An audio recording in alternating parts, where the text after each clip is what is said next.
which takes me to Cochrane, home of the Bleckley County Royals, sitting at 6-1 overall, 5-1 in region play, looking impressive after rattling off 5 region wins in a row, including a huge region victory over Northeast that had these Royals looking their best right before playoffs. Head coach Von Lassiter, coming off his 101st career victory with a win over those Raiders, says that victory was a huge validation for the guys in this program.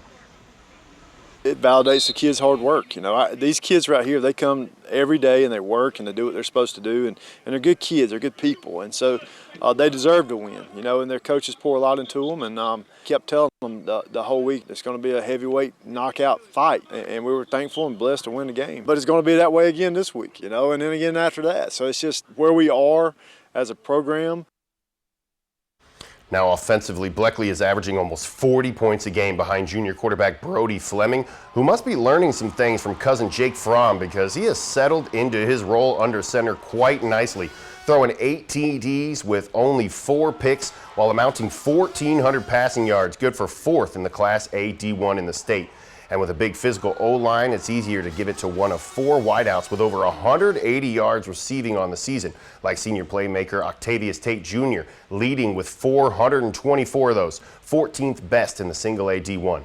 Now on defense, the Royals have playmakers across the board. Not only is senior Joshua Stanley second in offensive receiving yards, but has been a turnover threat in the secondary with 6 interceptions, including 2 picks against those Raiders 2 weeks ago. Now 2 sophomores have stepped up as well. Linebacker Landry Nobles, who leads the team in tackles with 60, and defensive end Willie Walters, who has 7 sacks in just as many games leading the team.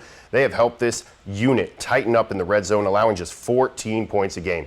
Senior outside linebacker Terrelio Brimage, sporting 3 sacks on the season, says the Dodge County loss has made them stronger.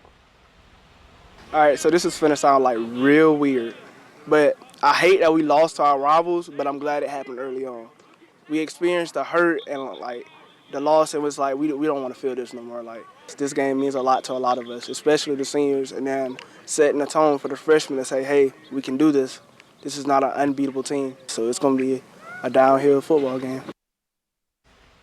And downhill is right. The Royals have a tough matchup in the trenches with a team they share a 4-way tie with in the region, the Fighting Irish. Dublin comes in with its own strong resume, having won 7 of the last 8 in this series, literally running an offense that can give Bleckley trouble if they aren't careful.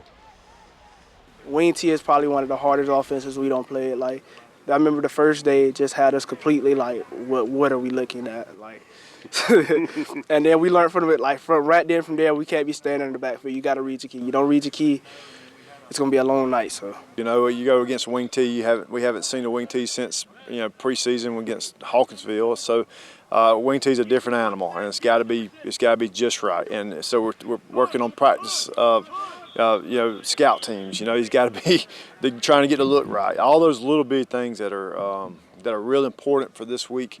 That's kind of been our focus. Well, now the Royals are rested coming off their bye week. They tell me the keys for victory start with disciplined physical football and scoring points when they can. In this rivalry game with a shot at the region title on the line, Bleckley looks for win number 3 in the 20th all-time matchup of the Royals and the Irish for the Week 10 game of the week. See the speed of the offense and be able to adapt to it. It's not scout team anymore when we kick off on Friday night.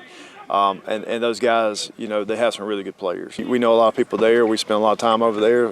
It's a big-time rivalry for us. They've got 2 of the best offensive line coaches around here, and so they're really good up front, and we're expecting that to be a big-time battle. If you turn on film, I mean, if you watch, you just see that, okay, we're hungry for it, they're hungry for it, and it's going to be a battle in the trenches, and it's who won it more. And to be honest, I mean, I like war in the trenches, and I know my guys are ready, and I know they are too. So Friday night should be a dog fight, but it's going to be a fun dog fight.